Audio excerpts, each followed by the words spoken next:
예배드리네. 주님의 손이 주의 손 날 위해 지키셨고 주의 발 날 위해 박히셨으니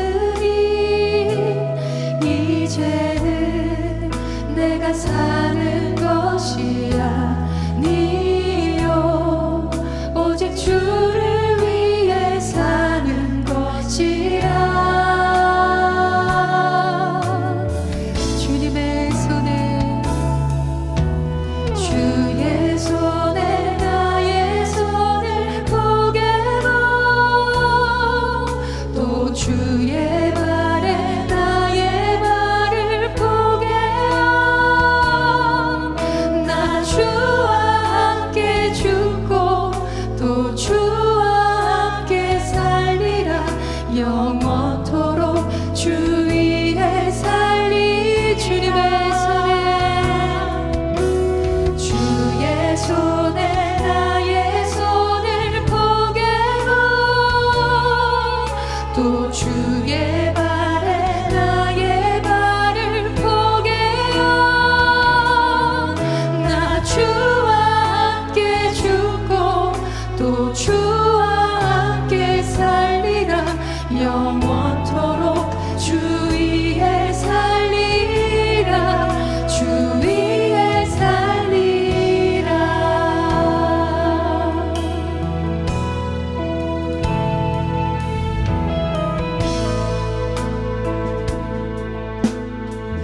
우리 주님의 손이 주의 손 날 위해 지키셨고 주의 발 날 위해 박히셨으니 이제는 내가 사는 것이 아니요 오직 주를 위해 사는 것이라. 주님의 손에 주의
십자가, 그 십자가, 십자가, 십자가, 내가 처음 볼 때에 나의 맘의 큰 고통 사라져. 오늘 믿고서 내 눈 밝았네. 참 내 기쁨 영원할 울어도 늘 울어도 그 큰 은혜 다 갚을 수 없네. 나 주님께 몸 바쳐서 주의 길. 한 번 더 고백합시다. 늘 울어도 그 큰 은혜 다 갚을 수 없네. 나 주님께 몸 바쳐서 주의 길 입술. 십자가, 십자가, 십자가, 내가 처음 볼 때에 나의 맘의 큰 고통 사라져. 오늘 믿고서 내 눈 밝았네. 우리 목소리로 고백할까요? 주님의 그 십자가를. 십자가, 십자가, 내가 처음 볼 때에 나의 맘의 큰 고통 사라져. 아멘. 오늘 믿고서 내 눈 밝았네. 참네. 우리 더 깊은 목소리로. 십자가, 십자가, 내가 처음 볼 때에 나의 맘의 큰 고통 사라져. 오늘 믿고서 내 눈 밝았네. 참내 기쁜 영원하도.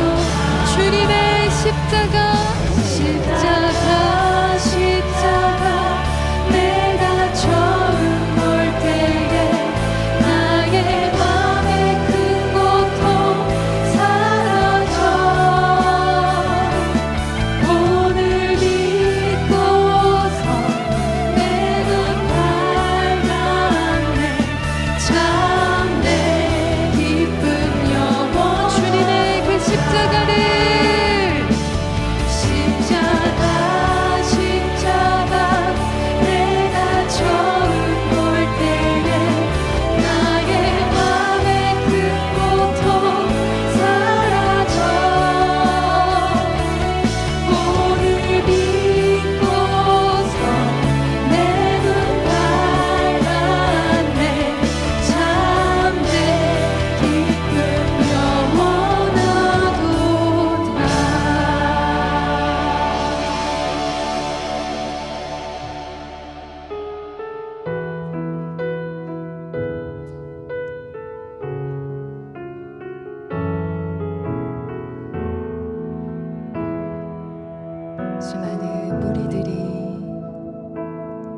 수많은 무리들 줄지어 그분을 보기 위해 따르네. 평범한 목수이신 그분 앞에 모든 무릎이 꿇어 경배하네. 모든 문제들 하나하나 죽음까지도 힘을 잃고 생명의 근원 되신 예수 이름 앞에 모든 권세들 굴복하네.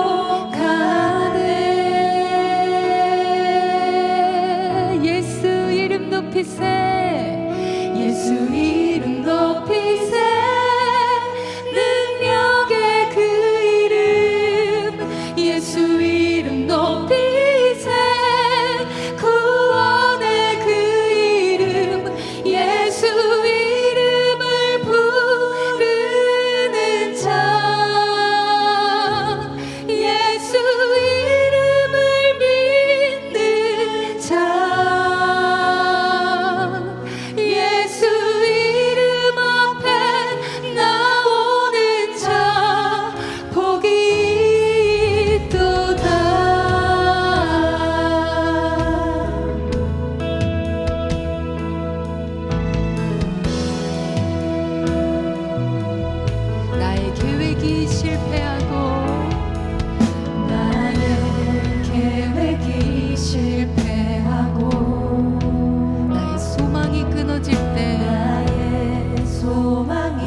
우리의 주관자 되신 주님 앞에 나아갑시다. 삶의 주관자 되신 그분 앞에 나의 무릎을 꿇어 경배하네. 나의 삶을 그분께 맡길 때 비로소 나의 마음 평안해.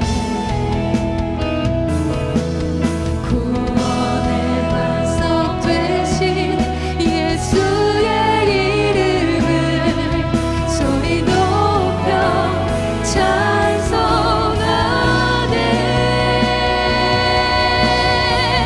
예수 이름 높이세. 예수 이름 높이세. 능력의 그 이름. 예수 이름 높이세. 구원의 그 이름. 예수 이름을 부르는 자. 예수 이름을 믿는 자. 예수 이름 앞에 나오는 자 복이 있도다. 우리 온 마음을 담아서 우리 주님의 이름을 높여드립시다. 예수 이름 높이세. 능력의 그 이름. 예수 이름 높이세. 구원의 그 이름. 예수 이름을 부르는 자. 예수 이름을 믿는 자. 예수 이름 앞에 나오는 자 복이 있도다.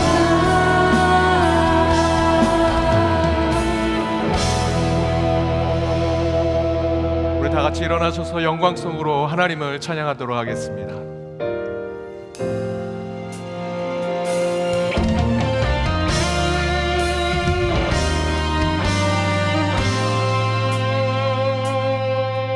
날이 저물어 갈 때 빈들에서 걸을 때 그때가 하나님의 때. 내 힘으로 안 될 때 빈손으로 걸을 때 내가 고백해 여호와 이래. 우리 모인 이곳에 주님 함께 계시네. 누리네 아버지 은혜. 적은 떡과 물고기 내 모든 걸 드릴 때 모두 고백해 여호와 이래. 주가 일하시네. 주가 일하시네. 주께 아끼지 않는 자에게. 주가 일하시네. 주가 일하시네. 신뢰하며 걷는 자에게 주님이 일하시네. 주가 일하시네. 주가 일하시네. 주께 아끼지 않는 자에게. 주가 일하시네. 주가 일하시네. 신뢰하며 걷는 자에게. 신뢰하며 걷는 자에게. 신뢰하며 걷는 자에게 주님을.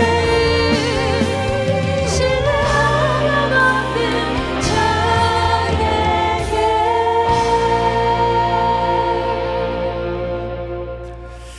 하나님, 사순절 세 번째 주일로 주님 앞에 나아갑니다. 이번 사순절 기간 주의 십자가의 길을 묵상하며 나아갈 때 그 십자가를 통해서 우리에게 허락하신 사랑과 긍휼, 자비와 그 은혜로 주와 동행하는 삶 살게 하시고, 때로 주의 고난을, 주의 아픔을, 주의 찔림과 상처를 경험할 때마다 주께서 우리를 위해 그 십자가를 지시고 죽으시고 부활하셔서 우리에게 새로운 생명을 허락하신 것에 감사와 찬양으로 나아가는 우리의 신앙이 되게 하여 주옵소서.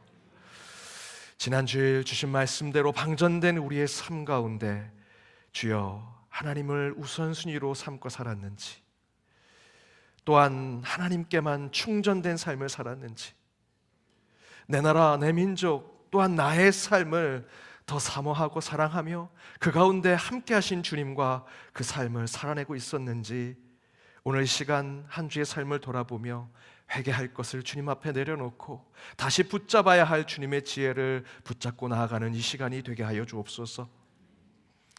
오늘 남성교회 주일로 지킵니다. 가정에서는 영적인 아버지로, 교회에서는 주의 동역자로, 직장과 일터에서는 주의 사람으로, 그곳에 각각의 소명과 사명으로 부르신 우리 남성교회 모든 성도들 기억하셔서 그들이 오늘 헌신하는 마음으로 나아갈 때 그들의 삶과 그들의 가정과 그들의 공동체 위에 축복하여 주옵시고, 더 헌신하고 섬기는 남성교회 모든 회원들이 되게 하여 주옵소서. 오늘 말씀을 전하는 자와 듣는 자 모두 동일한 마음에 주의 말씀에 겸손케 하여 주옵시고, 입술을 벌려 찬양으로 주님께 영광 돌린 트리니티 찬양과 또한 우리 개일 찬양대의 찬양을 주님께서 흠양하여 주옵시며, 무엇보다 보이지 않는 것에서 수고하여 이 예배를 구원의 반석 위에 세운 모든 손길을 주께서 기억하여 주옵소서. 우리의 기도에만 머물지 않게 하시고 중보하기를 원합니다. 이란의 땅에 전쟁이 일어났습니다. 무고한 백성들이 생명을 잃지 않게 하시고 그 가운데 평화를 허락하여 주옵소서. 선교지와 북녘 땅의 백성들을 위해 기도하게 하시고, 오늘 이 자리를 지키기 위해 주의 백성들이 작은 예물을 드립니다. 그 예물의 손길 위에 축복하셔서 11조와 주정봉헌, 감사봉헌과 목적봉헌이 온전하게 쓰여지게 하여 주옵시고, 남성교회를 축복하기 위해 드린 봉헌 또한 주께서 귀히 받으셔서 그 공동체에 하나님께 영광 돌리는 일들만 마음에 품게 하여 주옵소서. 우리 예배 처소에 온 예배자들 가운데 육신의 아픔과 마음의 상처와 직장과 일터의 어려움, 가족의 깨어짐에 눈물로 통회하는 마음으로 예배를 드리는 주의 백성들이 있사오니, 기도 중, 예배 중, 찬양 중 주께서 응답하시고 살아계신 하나님, 인격적인 하나님 만나게 하여 주옵소서. 이 모든 간구 예수 그리스도의 이름으로 기도하오며 이제 우리 사도신경으로 우리의 신앙을 함께 고백하도록 하겠습니다. 나는 전능하신 아버지 하나님 천지의 창조주를 믿습니다. 나는 그의 유일하신 아들 우리 주 예수 그리스도를 믿습니다. 그는 성령으로 잉태되어 동정녀 마리아에게서 나시고 본디오 빌라도에게 고난을 받아 십자가에 못 박혀 죽으시고 장사된 지 사흘 만에 죽은 자 가운데서 다시 살아나셨으며 하늘에 오르시어 전능하신 아버지 하나님 우편에 앉아 계시다가 거기로부터 살아있는 자와 죽은 자를 심판하러 오십니다. 나는 성령을 믿으며 거룩한 공교회와 성도의 교제와 죄를 용서받는 것과 몸의 부활과 영생을 믿습니다. 아멘.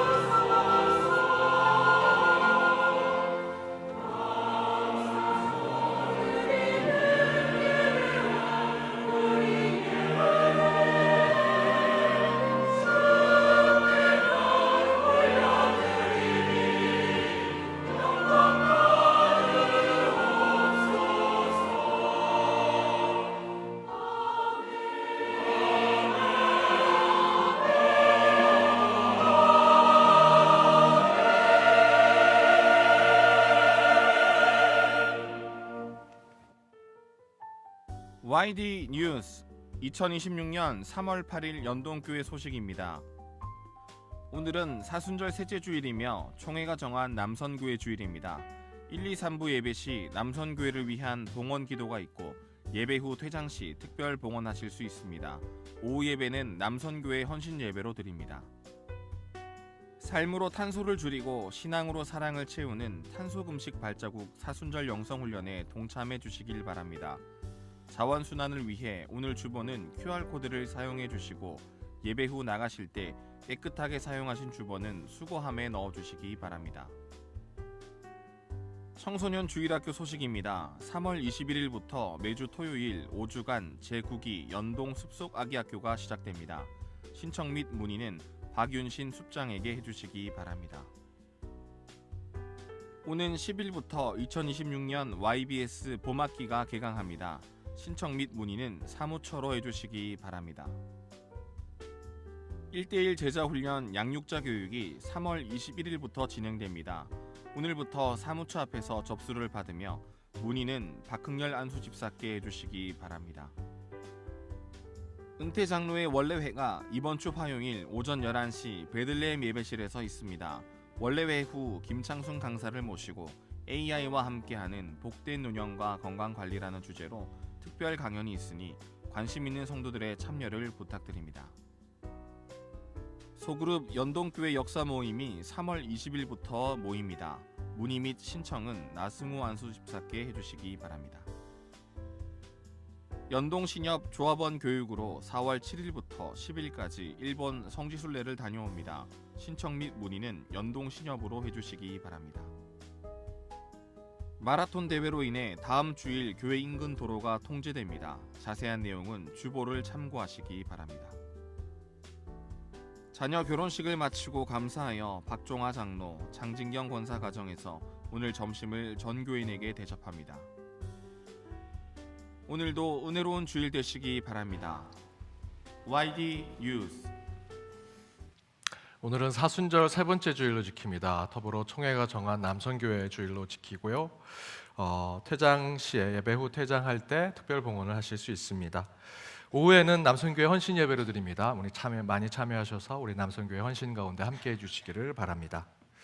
사순절 영성훈련으로 우리 탄소금식 발자국에 여러분 동참해 주시기 바랍니다. 오늘은 주보 줄이는 날입니다. 오늘 주보는 절반으로 저희들이 숫자를 줄였고, 또한 주보가 없으신 분들은 보러 앞에 보시면 앉으신 데 앞에 보면 QR코드가 있습니다. QR을 찍으시면 주보로 바로 연결이 됩니다. 다음 주에는 더 부수를 줄이고 면수도 줄이겠습니다.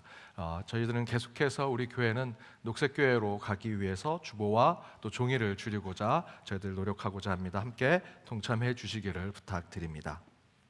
앞에서 광고해드린 대로 다음 주일 마라톤 대회가 주변에 있습니다. 우리 주보와 홈페이지를 참조하시기 바랍니다. 스푼당한 가정이 있습니다. 최계자 명예권사님 별세하셔서 2일 온양 선영에 모셨습니다. 조명숙 집사님의 모친 되신 박길래 성도님 별세하셔서 4일 정북 공원에 모셨습니다.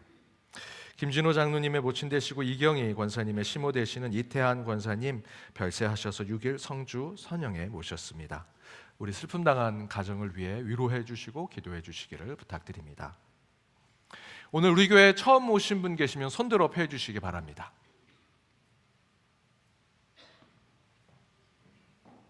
네, 없으시면 좌우 앞에 있는 분들과 인사 나누도록 하겠습니다. 은혜 시간 되시기 바랍니다.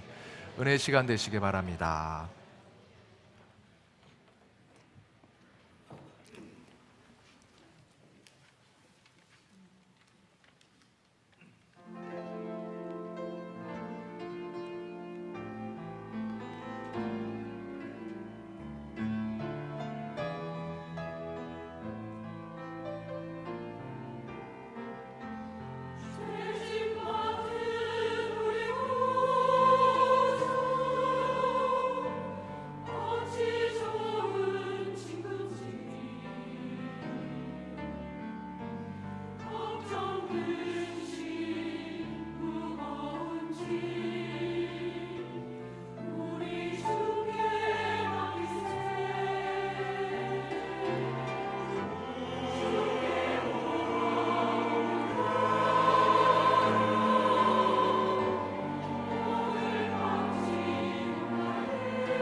귀한 찬양 감사드립니다.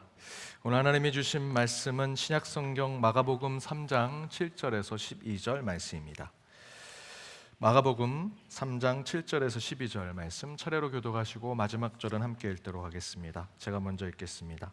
예수께서 제자들과 함께 바다로 오불러 가시니 갈릴리에서 큰 무리가 따르며 유대와 예루살렘과 이두메와 요단강 건너편과 또 두로와 시돈 근처에서 많은 무리가 그가 하신 큰 일을 듣고 나아오는지라. 예수께서 무리가 애워싸미는 것을 피하기 위하여 작은 배를 대기하도록 제자들에게 명하셨으니 이는 많은 사람을 고치셨으므로 병으로 고생하는 자들이 예수를 만지고자 하여 몰려왔음이더라. 11절과 12절 함께 읽겠습니다. 더러운 귀신들도 어느 때까지 예수를 보며 그 앞에 엎드려 부르짖어 이르되 당신은 하나님의 아들이니이다 하니 예수께서 자기를 나타내지 말라고 많이 경고하시니라. 이는 하나님의 말씀입니다. 아멘. 십자가의 길 세 번째 갈릴리로 향한 길이라는 말씀의 제목으로 주의 말씀 함께 나눠보고자 합니다. 두산이라는 대기업이 있습니다. 그 대기업의 회장을 역임했던 박용만 전 회장이 있습니다. 종로가역에서 지하철을 타고 오신 분들은 그 교회로 골목길로 오시면 중간에 두산 아트센터가 있는데요. 그 두산 아트센터를 영광홀이라고 얘기합니다. 그 영광이라고 하는 거는 두산그룹 초대 회장인 박두병 회장의 호인데요. 그 박두병 회장의 5번째 아들이 바로 박용만 회장입니다. 이 배경대로 본다면 재벌가의 자녀이죠. 재벌가고요. 요즘 시대로 얘기하면 넘사벽 뛰어넘을 수 없는 부자입니다. 세상의 권력과 물질을 다 가지고 있는 분이라고 할 수 있습니다. 이분이 2012년에 두산그룹 회장에 올라 4년 동안 두산그룹 회장직을 역임했고 이후에도 2021년도에 모든 것을 은퇴하기 전까지 여러 기관의 회장 또는 CEO를 맡았었습니다. 그리고 은퇴를 2021년에 했습니다. 많은 사람들이 박용만 회장이 보여줬던 추진력, 인화력 그리고 얼리 어댑터라서 이 시대를 앞서가는 그런 시대를 보는 관점 이런 능력을 통해서 아마도 박용만 회장은 은퇴를 해도 아마 더 높은 자리로 올라갈 것이다. 더 큰 회사를 만들 것이다. 이런 생각들을 했습니다. 그런데 많은 사람들의 생각과 달리 박용만 회장은 같이 걷는 길이라고 하는 사회봉사 기관을 만들어서 동대문 또 종로구 일대 독거노인 노숙자들을 위한 위해서 직접 반찬을 만들고 직접 배달까지 하는 봉사를 2021년 은퇴 이후에 지금도 계속 해오고 있습니다. 사람들은 박용만 회장이 더 높이 더 많은 것을 쥐러 은퇴해도 그런 길로 갈 것이다 생각을 했습니다. 그래서 해외로 가든지 더 좋은 회사를 찾든지 아니면 그런 회사를 만들든지 더 수익을 내는 기업을 또 만들 것이다 이렇게 생각했는데 그런 예상을 깨고 이 박용만 회장은 서울의 가난한 사람, 홀몸 노인들, 어려운 이웃들에게 다가가는 사역을 시작했습니다. 실제로 박용만 회장은 이 반찬과 도시락을 만들 때 다른 사람들에게 맡기지 않았습니다. 본인이 직접 요리를 배웠고요. 칼질을 배워서 칼질도 하고 요리도 하고 함께 자원봉사자들과 어울리면서 반찬을 만들고 반찬을 나누러 갈 때도 본인도 같이 그 옷을 입고 함께 힘들고 어려운 그 달동네를 올라가서 반찬을 나누는 일들을 선수한다고 합니다. 이렇게 박 회장이 간 그 다음의 행보는 사람들이 예상하지 못했던 것입니다. 박 회장뿐만 아니라 여러 주변에 있는 분들 가운데 저분은 은퇴하면 이런 길을 걸어갈 거야 라고 생각했는데 전혀 그렇지 않은 다른 길을 걸어가신 분들을 많이 여러분들도 아시리라 생각이 듭니다. 제가 아는 한 장로님은 은행장이셨고요. 금융계에서 굉장히 엘리트로 많은 분들이 이분은 아마도 은퇴를 하면 관직이나 더 좋은 금융기관에서 일하게 될 것이다 라고 생각했는데 그분은 직장을 그만두고 은퇴한 후에 곧바로 신학교에서 1년 동안 선교 교육을 받고 훌쩍 선교사로 떠나셨습니다. 아무도 예상하지 못했던 그 길을 그분은 가시게 됐습니다. 또한 예전에 제가 말씀드렸던 제 이야기인데요. 제가 연동교회 오기 직전에 섬기던 교회는 그 교단의 헌법대로 장로, 권사, 집사가 임기가 있습니다. 3년 그리고 재신임 받고 또 3년 그리고 반드시 1년을 안식년을 갖고 다시 공천을 받으면 장로나 권사나 집사로 직분을 행할 수 있습니다. 그때 젊은 장로님, 저랑 나이가 그렇게 차이가 나지 않았던, 그때는 제가 40대 초여서 저랑 나이가 크게 차이가 없는 굉장히 젊은 장로님을 저희를 세웠습니다. 근데 그분이 임기를 다하는 것을 보지 못하고 제가 연동교회 왔습니다. 그리고 연동교회 사역하는 중에 이제 그분이 임기가 다 끝나고 한 해를 쉬고 다시 재신임을 받으면 되는데, 이분이 재신임을 받지 않고 이렇게 얘기하셨습니다. 본인은 젊은 나이에 장로가 됐지만 나이 은퇴한다고 하는 나이 때까지 장로라고 불리면서 살고 싶지 않다. 장로로서 하는 일이 중요하지만 그 일을 내가 더 이상 이제 하지 않게 되었다면 다시 교회에서 열심히 봉사할 수 있는 집사의 직분으로 열심히 일하겠다. 그래서 그분은 다시 집사의 직분을 받고 그 교회에서 열심히 사역하게 되었습니다. 아무도 예상하지 못했습니다. 장로의 직분에 우리 인간적으로 생각하면 장로로 집사로 내려가는 거 아니냐. 그런데 그분은 그런 선택을 하고 그런 행보를 걸어가셨습니다. 예수님도 이렇게 예상을 뛰어넘는 행보를 보이신 분이십니다. 공생애를 위해 예수님은 요단강에서 세례 요한에게 세례를 받으셨죠. 그리고 사람들은 모두 예수님께서 세례 받을 때 하늘의 문이 열리고 성령이 임재하고 이는 내 사랑하는 아들이다 라고 하는 하나님의 음성까지, 그런 선포까지 이루어지는 상황 속에서 예수님은 메시아구나, 그분은 우리를 구원할 이스라엘 왕, 환생한 다윗이구나 라고 생각해서 이분이 이제 세례를 받고 그 광야를 뚫고 지나가서 예루살렘의 높은 보좌에 올라가서 이제 왕이 되어 우리를 다스리시겠구나 하고 생각했습니다. 그런데 여러분 아시는 대로 예수님은 그런 사람들의 예상과 전혀 다르게 예루살렘으로 가지 아니하시고 갈릴리로 가시죠. 성경은 마가복음 1장 14절 15절에서 이렇게 증거합니다. 요한이 잡힌 후 예수께서 갈릴리로 가셨다라고 증거하죠.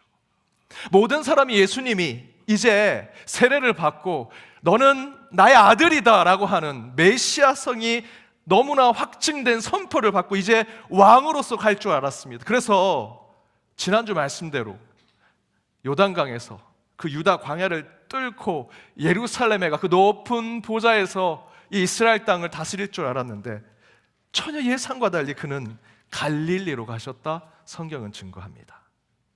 그렇다면 사람들은 생각하지요. 왜 예수님이 예루살렘이 아니라 갈릴리로 가셨을까? 예수님이 왕으로 메시아로 오셨다면 그 보좌가 있는 예루살렘으로 가야 하는데 왜 예수님은 저 변방, 전혀 사람도 관심이 없는 그 가장자리 끝땅에 가셔서 하나님 나라 사역을 하셨을까? 이에 오늘 본문의 말씀을 통해 세 가지를 함께 나눠보고 사순절 우리가 가야 할 십자가의 길이 예수께서 예루살렘이 아닌 갈릴리로 가신 그 길을 통해 우리는 어떤 사순절의 삶을 결단해야 될지 함께 나눠보고자 합니다.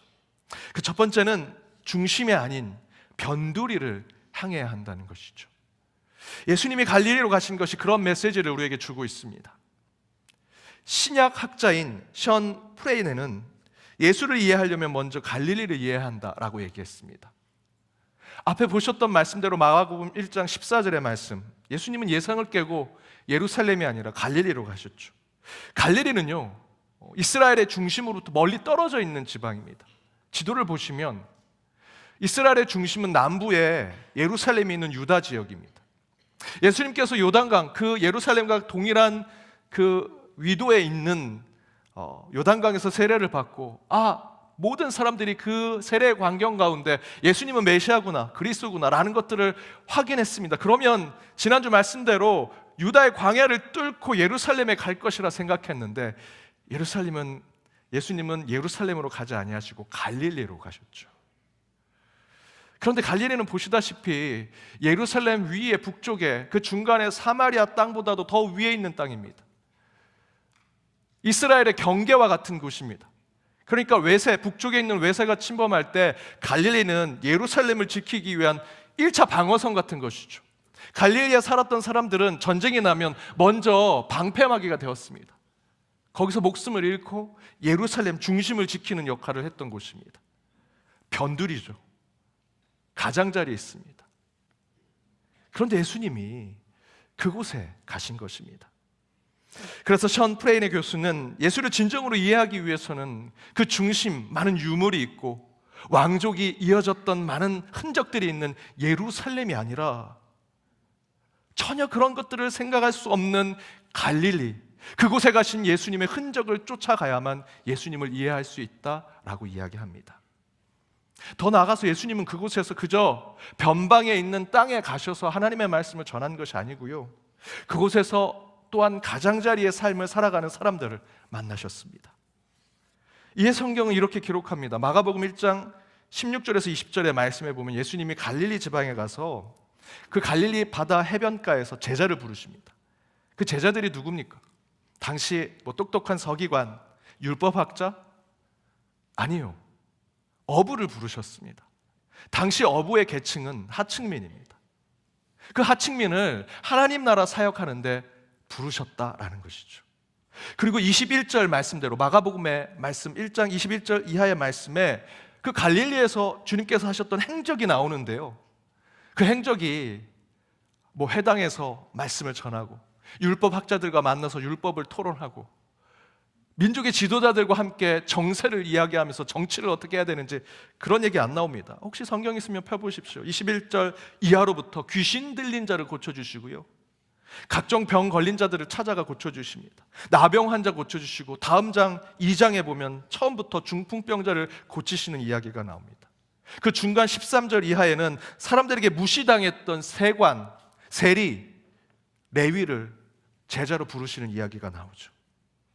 예수님은 변두리 땅 그곳에 갈릴리로 가셨고요, 또한 그곳에서도 변두리의 인생을 사는 가장자리의 사람들을 만나서 그들을 치유하고 회복시키고 구원하는 역사를 보여주시더라는 겁니다. 그러면서 오늘 본문 앞달나게 보면 마가복음 3장 1절에 예수는 회당에 들어갑니다. 이제 예수님이 가셔서 중심의 역할을 하시는구나. 그런데 말씀에 보면 그곳 회당에서 율법을 논쟁하거나 그 지식을 나누는 것이 아니라 그 회당에 한쪽 손이 마른 사람을 고쳐주십니다. 아무도 관심 없는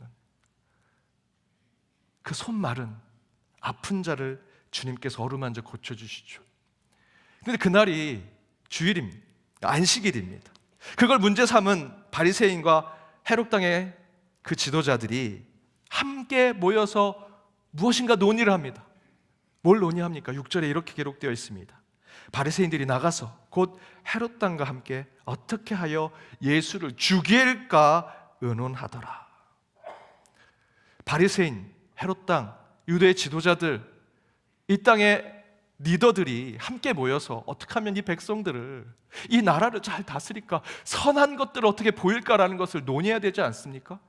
그런데 함께 모여서 얘기하는 게 뭐냐면 누구를 죽일까, 예수를 어떻게 죽일까, 부정적이고 그늘진 생각을 서로 토론하고 있습니다. 그 모습을 본 예수님께서 그 자리를 떠나시죠. 성경에는 바다로 물러가셨다라고 기록합니다. 그런데 그 말씀이 나오는 후반절, 7절 후반절에 갈릴리에서 큰 무리가 따른다라고 기록하고 있죠. 그들이 왜 예수님을 따랐을까요? 8절 후반절에 보면 이렇게 기록되어 있습니다. 많은 무리가 그가 하신 큰 일을 듣고 관심을 갖고 예수께 나아오는 것이죠. 여기서 큰 일은 무엇입니까? 성경대로 본다면 제가 앞에서 말씀드렸죠. 3장 이전에 마가복음 1장과 2장에 나와 있는 얘기는요, 유대 종교 지도자들, 율법학자들, 헤롯 땅의 사람들과 함께 모여서 정세를 논하고 나라를 논하지 않는 것, 그런 얘기 하나도 나오지 않습니다.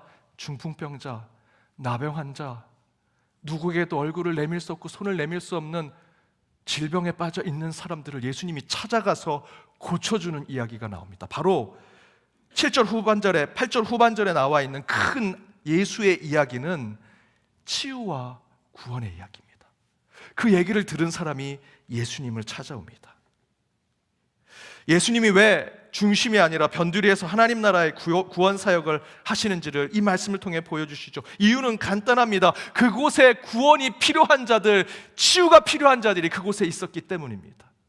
예루살렘보다, 갈릴리의 회당보다, 그 바닷가에, 중심보다 변두리에 예수의 복음, 예수의 구원, 하늘나라의 치유와 회복이 필요한 자들이 그곳에 있었기 때문에 예수님이 그곳에 가신 것입니다.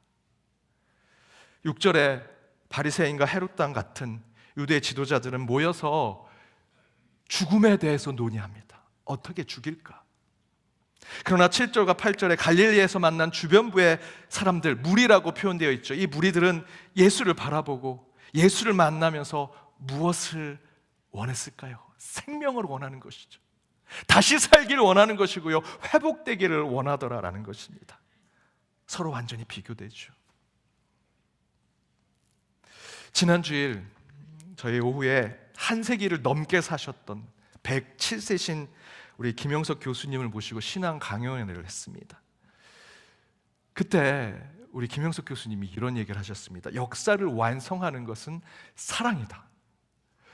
저는 이 얘기를 듣고 충격을 받았습니다.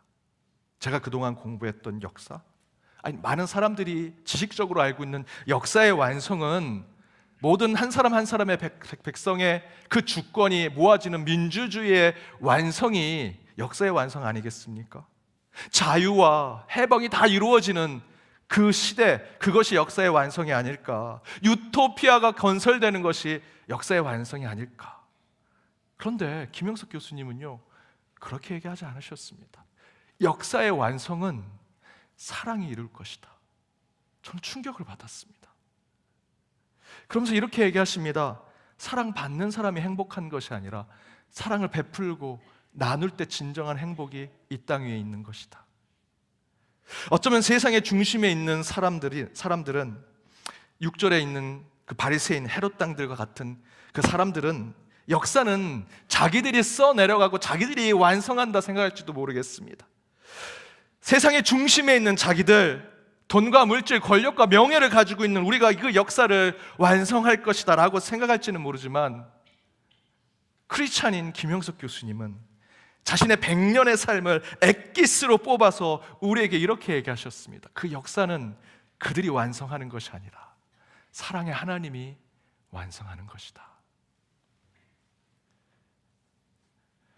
사랑은 받는 자가 행복한 것이 아니고요, 사랑은 베풀고 버리고 나누는 자가 행복하다. 그것이 모든 사람에게 퍼질 때 역사가 완성된다. 김영석 교수님이 얘기하셨습니다. 이게 여러분 기독교의 세계관 아닙니까? 1960년대 때 천막교회 한 남루한 할머니 권사님이 홀 이불 하나 둘러치고 매일 철야기도 하고 새벽에 기도하십니다.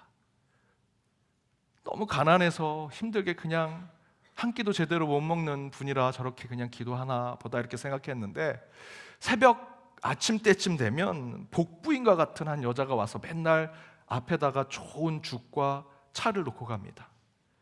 며느리였죠. 목사님이 그 모습을 보고 그 며느리를 붙잡고 얘기합니다. 아니, 집이 부자인 것 같은데, 아니 어머님을 이렇게 남루하게 옷도 제대로 못 입고 이불도 지금 매번 그냥 새벽 철학 때마다 벌벌벌 떨면서 기도하시게 놔두시면 어떡하냐고 집에 모셔가서 기도하게 하시라고. 그랬더니 그 며느리가 이렇게 얘기합니다. 예, 첫째 아들, 둘째 아들, 제가 첫째 며느리인데 첫째 아들, 둘째 아들 다 부자입니다. 그런데 셋째 아들이 술주정뱅이에 도박꾼으로 지금 병들어서 죽으면 얼마 남지 않았습니다. 어머니는 그 아들을 생각하면서 편히 누울 수 없다, 편히 먹을 수 없다 하시면서 이렇게 교회에 와서 남루한 모습으로 기도하고 계시는 겁니다. 셋째 아들을 생각하며 그 셋째 아들과 똑같은 모양, 똑같은 모습으로 기도하시는 것이죠. 이게 부모의 사랑 아닙니까? 자식이 다 부자라도요, 한 자식이 아프고 가난하고 힘들게 살면 아픈 손가락이 됩니다. 그 손가락 하나가 아프면요, 저희 어머니, 저희 부모님은 손가락 다, 온몸이 다 아픈 거죠. 그러니까 이 어머님, 이 할머니 권사님이 남루하게 기도하시는 이유는 그 셋째 아들, 하나님 그 아들 구원해 주시고 치유해 주시고 사랑을 베풀어 주십시오라고 하는 마음으로 그 셋째 아들과 똑같은 모양으로 기도하는 것입니다. 그 부모의 사랑은요, 잘 사는 아들, 떵떵거리는 딸 집에 가지 않습니다. 힘들고 어렵고 괴롭고 병들어 사는 그 자녀 집에 찾아가서 더 주려고 하고, 더 베풀려고 하고, 더 사랑을 나누려고 하고, 더 기도해 주고 싶어 하는 것이 부모의 마음이죠. 우리 예수님도 그 마음 아니시겠습니까? 그 예수님이 이 진리, 이 사랑의 진리를 몸소 전하게 하기 위해서 당시 세상의 중심인 예루살렘이 아니라 변두리, 세상의 그 가장자리, 어쩌면 그 땅의 아픈 손가락인 그 갈릴리 땅에 가셔서 복음을 전하신 것이죠. 그리고 그곳에서 세상에 버림받고 소외받은, 상처받고 고통 가운데 있는 그 변두리의 사람들을 만나고 그들을 치유하고 그들에게 구원을 전해주신 것입니다. 여러분, 그리스도인이 되어 십자가의 길을 걸어가야 한다면 저와 여러분이 가야 할 곳은 예수님을 쫓아 가장자리로, 변두리로 가는 것입니다. 우리 신앙의 방향성은 갈릴리입니다. 예루살렘이 아닙니다. 갈릴리입니다. 교회가 함께 모여서 누군가를 죽이고자 논의하고, 상처 주려고 함께 모여서 이야기하고, 중심에 있는 것 자랑하려면 그것은 교회가 아니죠. 복음이 아닙니다. 가난하고 상처 입고 아프고 외로운 사람들이 있는 변두리에서 사랑을 나누고 버리는 곳으로 나아갈 때, 그런 교회, 저와 여러분이 그런 신앙이 될 때 바로 이 사순절의 기간이 십자가의 길을 걷는 바른 신앙의 길이 될 것이라 믿습니다. 이렇게 갈릴리로 가신 예수를 쫓아 더 사랑을 버리고 나누고 베푸는 저와 여러분의 사순절의 영성이 되기를 주님의 이름으로 축복합니다. 두 번째는 무리가 아닌 제자가 되어야 한다라는 것입니다. 오늘 본문 8절에서 10절에 보면 예수님이 곳곳에서 기적을 베풀고 세상을 새롭게 할 지혜와 가르침을 전해준다고 하니 유다와 예루살렘과 이두메와 요단강의 건너편 두로와 시돈에서까지 수많은 무리들이 몰려왔다라고 성경이 증거하죠. 9절과 10절에 보니 예수께서 무리가 에워싸서 미는 것을 피할 수밖에 없었다라고 할 정도로 얘기하고 있습니다. 또 예수님을 만지러 사람들이 몰려온다라고 성경은 증거하죠. 이 증거대로 본다면 굳이 요즘 시대로 비교하면 교회에 아이돌이 온 상황이 아닐까요? 그럼 서로 아이돌을 한 번 더 보려고, 사진 한 번 찍으려고, 만져보려고 했던, 아마 예수님은 그보다 더 하지 않았을까 생각이 듭니다. 그런데 그 상황대로 지켜본다면 이 무리들은 질서가 없는 거죠. 예의가 없습니다. 예수님이 질서가 없고 문제가 될 것 같으니 몸을 피해서 바다로 가셔서 배를 띄울 정도로 가셨습니다. 자기 소견대로, 자기 원하는 대로 자기의 이기심을 충족하기 위해서 예수님을 만져보려고 하고 예수님을 만나려고 했던 모습들이 무리 가운데 나타납니다. 물론 앞에서 말씀드린 대로 변두리에 있는 무리라고 지칭되는 사람들은 중심에 있는 바리새인 헤롯 당보다는 소망과 간절함이 그들 가운데 있는 사람들, 사랑받기 원하는 사람들, 그래서 예수님이 그곳에 가신 것이지요. 그 사람들이 거기 있는 건 사실입니다. 그렇게 바램과 소망이 있는 것은 그들 가운데 좋으나 그 바램과 소망을 질서 없이, 예의 없이, 계획과 비전 없이 얻으려고 하고 그것을 이기적으로 쟁취하려고 하니 밀치고 밀고 서로 경쟁하고 싸워서 예수를 손으로 잡으려고 합니다. 예수를 만나려고 합니다. 그것은 문제다라는 것이 오늘 성경의 메시지입니다. 왜 그들이 그렇게 할까? 그들은요, 예수의 기적, 예수를 만나는 것을 쓰고 버리는, 낭비하고 소비하는 것에만 관심을 가진 자들입니다. 예수의 구원을 먹고 단 것만 쪽 빨아먹고 버리려고 하는 사람들이 지금 무리로 있는 것이죠. 그럼에도 불구하고 예수님은 친히 이들을 찾아갑니다. 이 무리에게 기적을 베풀고 말씀을 가르치고 복음을 전하죠. 왜 그렇게 하실까? 꾸중을 먼저 하시지, 혼을 먼저 내시지, 야 질서를 지켜라, 예의를 지켜라 말씀하시지, 왜 그럼에도 불구하고 끝까지 그들에게 복음을 전하고 사랑을 전하려고 하셨을까? 지금 그들은, 그 무리는 무식하게 있지만 하나님께서, 주님께서 끝까지 그들을 사랑하는 마음으로 진리를 전하고 복음을 전해서 그들이 깨닫게 되면 끝내 그들은 제자가 될 것을 하나님은 믿고 계셨기 때문이죠. 예수님은 중심부가 아닌 주변부, 가장자리에 와서 그들에게 복음과 생명을 전하십니다.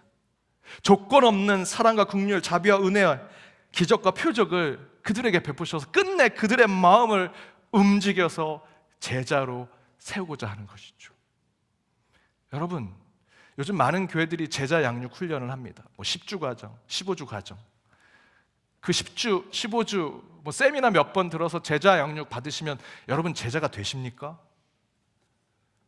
그래서 제자 되면 한국 교회는 벌써 더 큰 부흥이 일어났죠.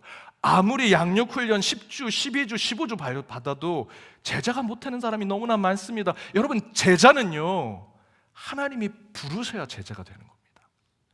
내가 훈련 과정을 통과했다고 제자가 되는 게 아니라는 것이죠. 앞에서 말씀드렸던 두산그룹 회장이었던 박용만 회장이 지금이 쌓여서 피어나는 인생이란 책에 이런 인터뷰를 하셨습니다. 예전에는 비서에게 후원금을 입금하라고 하고 만족했는데 어느 순간 이런 식의 후원은 담장 너머로 먹을 것을 던지는 행위에 불과하다고 느꼈다. 반성하고 있죠. 저와 여러분이 혹시 우리 교회가 그러고 있지 않습니까? 저 담장 너머로 보이지 않는 곳에 신음소리를 내고 있는 구제와 봉사가 필요한 그들에게 아유, 저들이 힘들게 사는구나, 음식 몇 개 던져주고 동전 몇 개 던져주는 거로 하나님이 우리에게 사명으로 주신 봉사와 구제 다 했다라고 생각하는 것이 저와 여러분 혹시 우리 교회가 아닌지. 박용만 회장은 그것을 반성했습니다. 자기 성찰했습니다. 이런 식의 후원은 담장 너머로 먹을 것을 던지는 행위에 불과하다라는 것을 깨닫고 이제 그는 완전히 다른 행보를 걸어가게 됐죠. 예수님은 그 무리를 부르셔서 제자로 만들기 원하십니다. 제자를 세우기 위해서 먼저 그 무리에게 다가가셨습니다. 그들을 불러 모으셨습니다. 물론 오늘 본문에서 그 무리는요, 예의가 없습니다. 질서도 지키지 않고요, 계획도 없습니다. 그저 하나님만 만나, 예수님만 만나면 그저 모든 것이 잘 될 것처럼 이기적인 종교심을 갖고 있는 것을 보여주고 있죠. 그러나 이제 하나님은 저희가 하나님의 사랑과 기적을 받아 먹고 낭비하고 소비하는 것에만 머물길 원하지 않으십니다. 그렇게 받은 사랑과 은혜를 이제 우리도 예수처럼 살아가고 예수처럼 그 사랑을 버리는 자가 되기를 원하시죠. 그때 저와 여러분이 제자가 될 수 있다는 것입니다. 우리가 무리로 있더라도 하나님은 끝까지 저희에게 사랑을 베푸실 것입니다. 끝까지 우리를 기다리실 것이고요, 여전히 이기적일지라도 하나님은 끝까지 그 이기심을 바꿀 때까지 우리에게 복음으로, 사랑으로, 긍휼로 우리에게 다가오실 것입니다. 그러나 그 사랑과 긍휼과 은혜와 자비를 저와 여러분이 깨달았다면 이제 저와 여러분 무리에서 제자가 되어서 이제 나도 주께 받은 그 사랑을 세상에 나누고 버리겠다는 결단을 하는 자들이 되어야 할 것입니다. 여러분, 그것이 고난 저희들 사순절의 십자가의 길이라고 할 수 있습니다. 마지막 세 번째는 지식이 아닌 실천을, 행동을 하는 신앙인이 되어야 한다는 것입니다. 오늘 본문 11절에 보면 더러운 귀신이 나옵니다. 근데 그 귀신이 이렇게 외칩니다. 예수님을 보고 당신은 하나님의 아들입니다. 귀신이 예수님을 보고 하나님의 아들이라고 얘기하는 것은 진리지요. 귀신이지만 그가 좀 바른 말을 합니다. 진리로 얘기하니 받아주는 게 맞지 않겠습니까? 라고 생각할지 모르지만 예수님이 어떻게 하셨습니까? 마지막 구절에 보니 단호하게 거부하십니다. 그렇게 얘기하지 마라. 왜 그렇게 하셨을까요? 여러분, 예수님은요, 머리와 지식으로, 입과 말로만 예수를 아는 것을 원하지 않으십니다. 삶과 여러분의 인격으로 하나님을, 예수님을 알길 원하신다라는 것이죠. 최근에 교계에 있는 이야기 중에 어느 유명한 목사님이 말을 험하게 하셔서 본인의 사역지에서 사임하셨습니다. 그분뿐만 이겠습니까? 많은 분들이, 언행일치가 되지 않은 분들이 많이 있으시죠. 그런데 성도님들 중에 저는 마음 아픈 일이 있습니다. 그래도 그분 입술에서 나오는 말씀이 좋아. 예수님이 그것을 단호하게 거부하시죠. 귀신도 예수를 알아봅니다. 하지만 너 더 이상 그런 얘기 하지 마. 왜? 지식과 삶이 함께하지 않으면 그 입술에서 나오는 것 아무리 진리라도 수용할 수 없다라는 것이죠. 이 경고는요, 지금 저와 여러분에게도 하는 경고입니다. 귀신도 예수님에 대해서 그분은 하나님의 아들이라 말합니다. 그러나 그 말 자체는 저와 여러분이 외치는 것과 다르지 않을 수 있습니다. 그런데 귀신이 말하는 예수와 저와 여러분이 찬양하고 기도하는 그 예수가 서로 다른 무게를 가질 수 있는 것은요, 저와 여러분의 삶에 예수님의 모습이 드러나는가, 내 인격 가운데 예수가 있는가, 난 예수로 살아가는가, 그 실천과 행동의 여부에 따라 달라지는 겁니다. 다시 우리 박용만 전 회장님에 대해서 말씀드리면, 그는 독실한 카톨릭 신자입니다. 그가 앞에 말씀드린 그렇게 담장 너머로 음식을 던져주고 동전을 던져주는 것이 진짜 봉사와 구제가 아닌 것을 깨닫고 몸소 자신이 그 일에 뛰어드셨죠. 그렇게 하게 됐던 계기 중에 하나가 프란시스코 교황의 메시지 때문이라고 얘기합니다. 그 교황이 이렇게 얘기했습니다. 나가서 그들을 도우라. 이번 사순절 기간에 저희는 사순절 탄소 금식 발자국 영성훈련으로 우리 교회를 녹색교회로 조금씩 바꿔가고 그 교회를 지향해 가려고 합니다. 물론 그 이전에도 여러 프로그램, 이벤트가 있었습니다. 하지만 저희들이 그것을 홍보하고 광고하진 않았습니다. 더 중요한 것은 온 교우가 함께 실천하고 행동하는 것이 중요한 것이기 때문에 한 발짝 한 발짝 조금 느리지만 진짜 실천하고 행동하는 것들을 찾아가려고 했습니다. 그게 중요한 것이죠.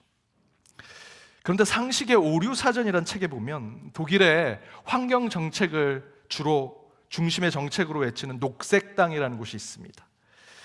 그러면 이 녹색당을 지지하는 국민들은 더 환경 보존을 위해서 친환경적인 삶을 살아야죠. 그런데 이 상식 오류의 사전이라는 책에 보면 이런 지적을 합니다. 1993년 독일 전체 국민의 23%가 비행기를 타고 휴가를 떠났다고 합니다. 이 비행기는요, 환경 부담을 많이 주는 거죠.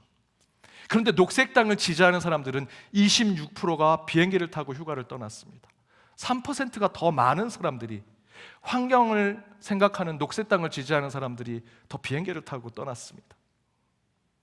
국민 전체 26%가 내가 쓸데없는 물건을 사서 많이 낭비하고 있다라고 반성을 한다 이야기했습니다. 그런데 네이처라고 하는 친환경적인 잡지를 구독하는 녹색당의 독일인의 33%가 나는 쓸데없는 물건을 많이 산다라고 얘기했다는 겁니다. 보통의 국민보다 7%가 높은 친환경적인 삶을 살아가겠다는 사람들이 더 낭비하고 살아가고 있는 것이죠. 또한 녹색당의 지지자들은요, 맥도날드는 환경 파괴의 원인이라고 생각해서 패스트푸드를 먹지 않는다고 합니다. 그걸 오히려 불매 운동을 펼치기도 하지요. 근데 여러분 아시는 대로 이 친환경주의라고 얘기하는 이분들이 재료비, 운반비가 더 비싸고 그 가운데 환경 부담이 더 되는 고급 레스토랑에서 환경주의, 친환경으로 만들어진 음식을 먹는 것을 더 즐기고 그런 곳에 더 돈을 많이 쓴다고 합니다. 나 환경 사랑해, 환경 지키고 싶어 말할 수 있죠. 그러나 행동하지 않으면 아무 의미가 없습니다. 여러분, 신앙도 마찬가지입니다. 말로만 사랑, 말로만 순종 할 수 있습니다. 하지만 그것이 행동으로 드러나지 않으면 아무 의미가 없습니다. 오늘 말씀 보십시오. 귀신도요, 예수님을 알아봤습니다. 알아보면 뭐합니까? 지식으로, 입으로만 얘기하면 뭐합니까? 예수의 삶이 우리의 인격 가운데 나타나야 하는데 여러분 그러고 계십니까? 여러분, 예수님은 모두가 예상했던 예루살렘이 아니라 갈릴리로 가셨습니다. 그곳에서 복음을 전하고 아픈 자들을 치유하시며 말씀을 가르치는 공생의 삶을 시작하셨습니다. 우리도 그런 예수를 쫓아 십자가의 길을 가고자 하는 사순절의 삶을 살고자 한다면 여러분, 중심이 아니라 변두리로 가십시오. 무리가 아니라 제자가 되십시오. 지식이 아니라 실천하고 행동하십시오. 그렇게 예수의 길을 쫓아 주와 함께 걷는 사순절의 한 주가 되시기를 주님의 이름으로 축복합니다. 우리 찬양으로 함께 결단하며 나아가겠습니다. 내 마음에 주를 향한 사랑이, 내 마음에 주를 향한 사랑이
사순절 네 번째 주일 모두의 예상을 깨고 예루살렘이 아닌 갈릴리로 가신 주님을 묵상하며 주의 말씀 안으로 걸어 들어갑니다. 예수님께서 걸어가신 십자가의 길을 통해 하나님 나라의 사역은 중심이 아닌 변두리, 가장자리, 경계의 끝에서 소외받고 고난받는 이들에게 먼저 드러나는 것임을 깨닫게 하시고, 그곳에서 주님을 만나 치유되고 구원받아 결단하는 저희들은 이제 주의 사랑과 기적을 소비하고 낭비하는 것에 머물지 아니하고 오직 하나님의 제자가 되어 주의 길을 쫓아가는 자들이 되게 하여 주옵소서. 그런 지혜와 사랑을 깨달았다면 이제 말과 입이 아닌 삶과 온몸과 인격으로 예수의 길을 따라가 십자가의 길로 나가는 저희가 되기를 간절히 바라오며, 이 모든 간구 예수 그리스도의 이름으로 기도하오며, 지금은 우리 주 예수 그리스도의 은혜와 하나님의 크신 사랑과 성령님의 감화감동 교통 역사하심이 사순절 셋째 날 중심이 아닌 변두리 그 갈릴리로 가신 주님의 길을 쫓아 무리에서 제자가 되고 지식이 아닌 삶과 인격과 실천으로 십자가의 길을 주와 함께 걷기로 결단하며 나아가는 모든 연동의 권속들과 그들의 가정, 그들의 일터, 하나님께서 꿈을 주시고 그 꿈을 성취하시는 우리 연동교회, 더불어 해외 곳곳에 있는 연동의 디아스포라와 이 나라 이민족 위에 이제로부터 영까지 함께 하옵시기를 간절히 축원하옵나이다. 아멘.